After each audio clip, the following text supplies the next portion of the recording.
buenos días. Ante todo, era agradecer a la organización el habernos invitado a participar en este primer congreso de edificios inteligentes. Los edificios verdes e inteligentes deben de estar diseñados. ¿Pasa?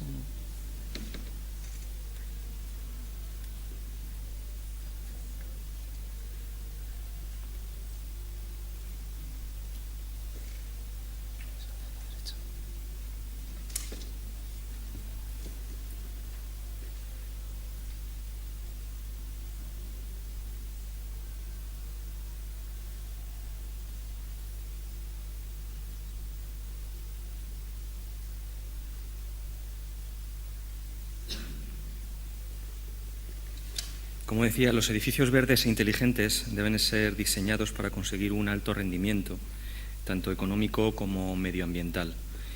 Y como objetivo es conseguir que los resultados sean sostenibles en todo el ciclo de vida del edificio.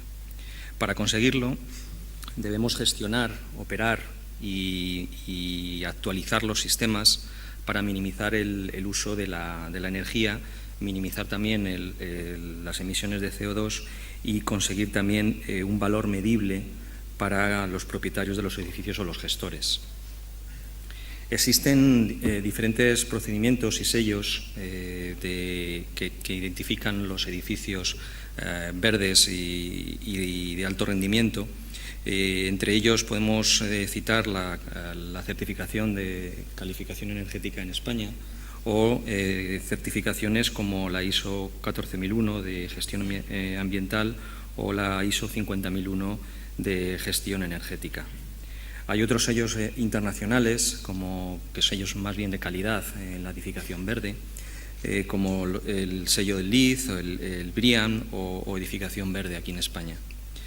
Hay otros sellos de más reciente creación, como el Net Zero Energy, pero todos estos sellos y certificaciones al final buscan los mismos objetivos: conseguir edificios que sean ecoeficientes, pero no solo a nivel de consumo energético, sino también de uso de materiales reciclables, tratamiento de residuos y contribución a la sostenibilidad medioambiental.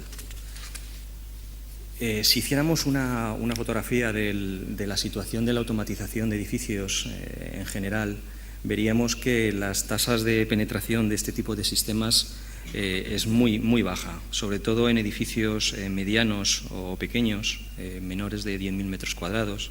Vemos que prácticamente no existe este tipo de sistemas instalados y, sin embargo, representan el 98% del total de los edificios. Si hablamos de edificios grandes, por encima de 10.000 metros cuadrados, vemos que las tasas o los porcentajes de automatización, por ejemplo en climatización, superan levemente el 40% y no llegamos ni a un 15%, a un 12% en concreto, cuando hablamos de automatización de alumbrado. Esto que nos indica que existe un gran camino todavía por recorrer en estos sistemas y por lo menos nos da también una idea del futuro prometedor que tenemos, ¿no? Es evidente que, como se hablaba antes en la mesa de coloquio, debemos adaptar las necesidades o los sistemas de automación a las necesidades tanto del edificio como de las propiedades. Tenemos que buscar soluciones para poder equilibrar la balanza entre inversión y el ahorro obtenido por esa automatización. En cuanto al gráfico que vemos abajo, se pueden ver un resumen de los porcentajes de los grandes consumidores en un edificio tipo. Estamos hablando de medias y de horquillas. Los grandes consumidores básicamente son el alumbrado, la climatización y el agua caliente sanitaria. Hay un cuarto que no aparece aquí en este gráfico, pero que es más concreto de un tipo de edificio, como centros comerciales donde hay mucha refrigeración industrial, que puede llegar a ser hasta un 40 o un 50% del consumo total. Lo que sí que podemos decir es que, por lo menos desde nuestro punto de vista, desde nuestra experiencia, se pueden llegar a ahorros de hasta un 30% por la utilización de sistemas de automatización de edificios, siempre y cuando, lógicamente, estén bien ajustados y bien operados durante toda la vida, todo el ciclo de vida del edificio. En cuanto a los sistemas de gestión de un edificio inteligente, no voy a profundizar, tampoco hay mucho tiempo, pero hay dos grandes grupos, podemos diferenciar dos grandes grupos. Uno que es el tradicional, que ya lleva muchos años, el BMS o Sistema de Gestión Técnica, que lo que hace es una capa de software que está por encima del sistema de automatización del edificio, y lo que nos proporciona es una facilidad de cara al que maneja el sistema, al mantenedor del edificio, para que su trabajo pueda ser más eficiente, y también de cara al usuario podamos obtener más confort y más seguridad. En lo que se refiere a arquitecturas, parece que bueno, en el momento actual y en un futuro por lo menos cercano, tampoco sabemos lo que pasará dentro de 20 años, pero sí ahora, parece que la comunicación a través de TCP/IP y con controladores con servicio web integrado se está haciendo paso en este momento. Este tipo de sistemas y este tipo de comunicación o este tipo de controladores con servidor web facilita mucho la integración de diferentes sistemas, incluso de diferentes marcas, en una misma red del edificio. El otro gran sistema, menos conocido, el EMS o Energy Management System, sistema de gestión de la energía, también llamado muchas veces como sistema de supervisión energético, es un sistema que sí que está avanzando en estos últimos años, también debido al gran consumo energético que hay y a los costes de esa energía. Estos sistemas se focalizan sobre todo en adquirir datos, sobre todo pensando en energía, procesarlos y analizarlos, de tal manera que se puedan presentar esa información de diferente manera dependiendo del usuario. Y además podamos cuantificar esos parámetros energéticos, por ejemplo, como la distribución que vamos a tener de esas energías en ese edificio, y el poder contestar a las grandes preguntas de cómo, dónde y cuánto se está consumiendo. Se están consolidando en este tipo de sistemas de gestión de energía, se están consolidando los sistemas más bien en cloud, en la nube. ¿Por qué? Porque al final proporcionan ahorros a nivel de inversión, a nivel de hardware y de mantenimiento. Además, nos proporciona un acceso 365 días al año, 24 horas, y las actualizaciones son automáticas. Y nos aseguramos el acceso porque están en diferentes servidores redundantes. Además, estos sistemas en cloud tienen una ventaja de que permite adquirir datos de diferentes fuentes, tanto de sistemas técnicos instalados localmente, como de sistema como BMS, o directamente de analizadores, de contadores de energía, contadores de gas, que ya estén instalados en el edificio. Existen también en estos sistemas diferente forma de presentar los datos dependiendo del usuario al que va a acceder. No es lo mismo la información que necesita un usuario finanzas, que están sobre todo preocupado por los números macro, cuánto me he ahorrado y si estoy llegando a los objetivos, que la información, por ejemplo en pantalla veis, información que es más necesaria para un usuario gestor energético, director técnico, director de mantenimiento, donde está más preocupado por cómo están repartidos esos consumos, cómo estamos ahorrando después de ejecutar un proyecto de mejora energética, o simplemente poder comparar un año con otro en cuanto a por meses o por otro tipo de comparación. Otro punto importante dentro de los sistemas de supervisión energético es que deben aportar la información también traducida de tal manera que sea entendible para un público no experto. Alguien que va a un hotel, por ejemplo, y que ve en el lobby cierta información energética que además marca que ese hotel está preocupado por la sostenibilidad medioambiental. No podemos presentar a ese tipo de público información muy técnica porque no lo van a entender. Hay que traducirla a parámetros entendibles como árboles plantados o coches retirados o incluso botellas de agua que hemos ahorrado en la parte de consumo de agua. Vamos a entrar ahora en las estrategias de control y de gestión, pero vamos a verlas muy resumidamente porque no nos da tiempo para entrar a fondo en cada una. Sí quería marcar un poco el resumen de todas las que más afectan o más favorecen al ahorro energético.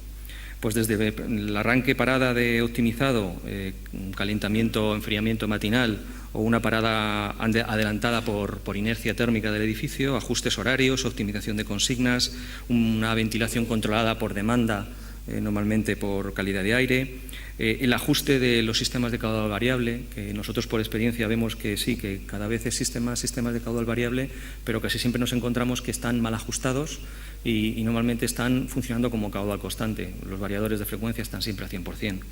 Es importante actuar en este tipo de sistemas para ajustar lazos y consignas de presión.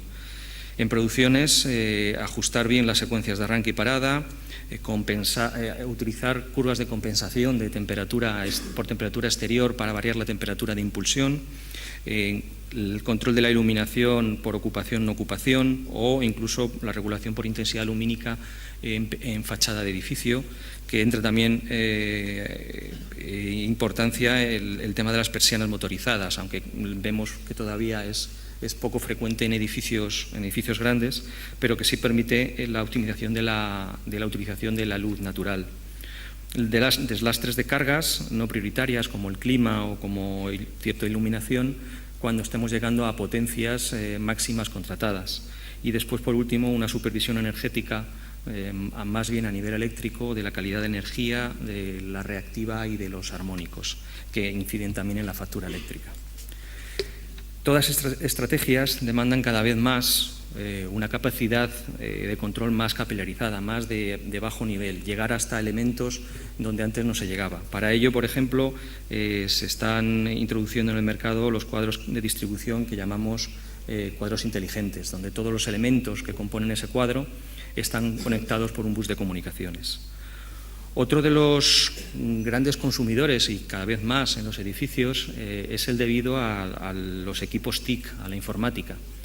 Hasta ahora no nos preocupábamos de ese consumo, pero cada vez es más importante y ya existe tecnología para poder apagar esos edificios, esos equipos que normalmente están consumiendo en stand-by por la noche, sobre todo equipos no prioritarios, por ejemplo, impresoras, portátiles o pantallas.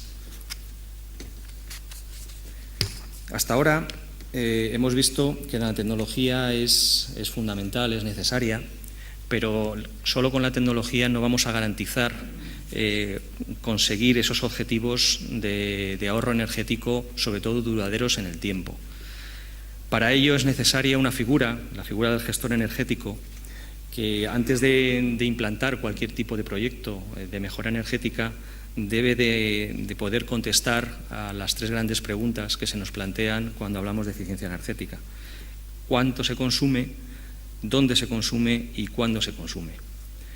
Para responder a estas preguntas es muy útil la información que nos aporta los sistemas de control, los BMS y los MS. Además de toda esta información y junto con un análisis del funcionamiento de las instalaciones, el gestor energético ayuda o puede definir él mismo un plan estratégico de eficiencia energética donde se incluyan los proyectos más adecuados para ahorrar energía y los retornos de inversión que van a producir. De entre las funciones o las misiones principales de este gestor energético podemos citar la definición y los seguimientos de KPIs energéticos, la optimización del funcionamiento de las instalaciones, encontrar anomalías a través de la información que nos aporta los sistemas de gestión, el poder encontrar anomalías de funcionamiento y proponer acciones correctivas, asesorar al cliente, al facility manager y al mantenedor cómo poder llegar a los objetivos de ahorro energético y, por último, pero no menos importante, definir un plan de comunicación interno y formación de usuarios para implicar a los propios usuarios en la consecución de esos objetivos. La buena gestión energética debe tener una metodología que hay que seguir y unas herramientas también que hay que utilizar. Dentro de la metodología podemos definir 4 grandes fases. Una primera fase se trata de analizar los datos provenientes tanto de sistemas como de facturas que tengamos energéticas y realizar un diagnóstico de las instalaciones. De ahí pasamos a una segunda fase, en donde se plantea un plan de acción, unos proyectos de mejora y unos ROIs, unos retornos de inversión de cada uno de esos proyectos. La tercera fase consistirá en un despliegue de los proyectos que hayamos seleccionado como prioritarios en la fase anterior. Y una cuarta fase de seguimiento y verificación de ahorros muy importante, utilizando protocolos estándar, si es posible, IP, por ejemplo, desde Schneider utilizamos el protocolo IP-MVP de EVO, que nos garantiza su funcionalidad y su testeo en multitud de países, ¿no? En esta fase de seguimiento es importante, como he dicho antes, una concienciación y una formación al usuario. De nada nos sirve hacer proyectos de mejora energética si resulta que después los usuarios dejan sus portátiles encendidos y no tenemos un sistema que los apague, o gastamos energía abriendo las ventanas a pesar de que la climatización está en marcha, ¿no? Por último, y para terminar, quería resumir en 3 puntos las conclusiones de esta ponencia. Una de ellas, y como primera, es que la tecnología es necesaria, pero hemos visto que no es suficiente. Por mucho sistema de control que metamos en un edificio, si resulta que no se opera correctamente durante todo el ciclo de vida del edificio y resulta que tenemos las instalaciones en manual, de nada ha servido esa inversión. Que los sistemas de gestión, los BMS y los MS, nos proporcionan mucha información y es necesaria esa información para actuar y prevenir y ahorrar. Que toda esa información que la tenemos ahí disponible, debe haber alguien cualificado que pueda traducirla y que pueda interpretarla, y esa figura es el gestor energético, que a partir de esa información puede establecer un plan de acción, optimizar el funcionamiento de las instalaciones y, de acuerdo con los actores que participan en un edificio, poder conseguir los objetivos energéticos buscados. Pues sin más, tenéis mis datos de contacto. Si tenéis alguna pregunta después en el descanso, en la comida, estaré encantado de responderla. Muchas gracias.